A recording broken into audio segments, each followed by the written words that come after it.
We've talked a lot about the different interface elements that we have in MiniBridge. We've talked about previewing and we've seen slideshows and all kinds of great stuff. But how do we actually navigate around inside MiniBridge? In other words, how do we explore and find things on our computer and have them preview inside MiniBridge?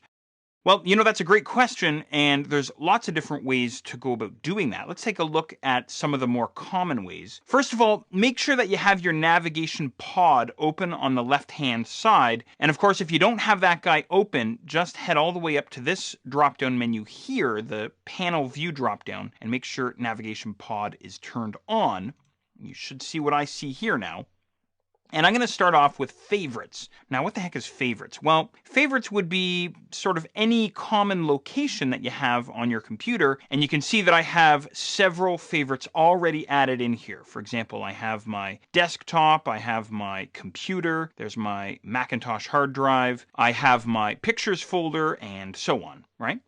Now, what I can do is I can always add in additional folders into my favorites so that I can pull them up later on. Maybe it's a project file folder that I'm working on, or maybe it's a task or some kind of a job that I'm working on, and I can add that job folder or that project folder into my favorites inside the navigation pod. Now, how do you do that? Well, here's what I'm going to do. I'm going to navigate to my desktop here, and there's my project files. And if I double click on that guy, that brings me back to the files that you and I have been looking at here all along. So what I'll do is I'll just back up using my go back arrow, and that takes me back to my project files sitting on my desktop. And I think to myself, it would be really handy to have my project files folder as a part of my favorites or included in my favorites. So all I'm going to do is I'm going to take the project files folder and drag him and drop him onto the favorites icon there inside the navigation pod. And now you can see that project files has been added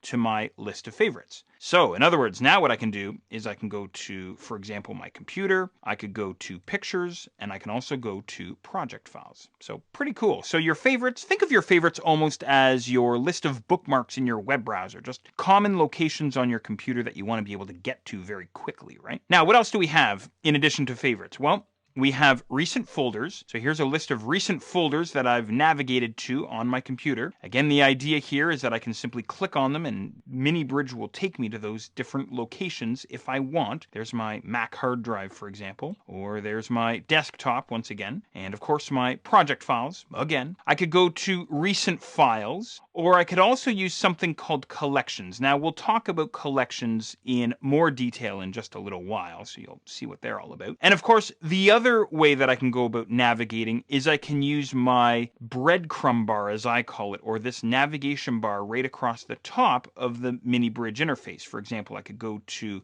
computer all the way back out to my Mac hard drive. And if I double click on that guy, now you can see I'm inside my Mac hard drive. And if I double click on applications, now I'm inside my applications, and so on, right? So lots of different ways to go about navigating around. And of course, I'm going to finish off this exercise by showing you how to open a graphic from MiniBridge into Photoshop CS5. So what I've done here is I navigated all the way back to my project files, and I say, yeah, apples.jpg. I want to work on this file, or I want to edit this file. So all I'm going to do is simply double click on this guy, and what happens here is MiniBridge may think about it for a moment, but then what he'll do, if I go and collapse him here, is he'll open that file for me inside Photoshop.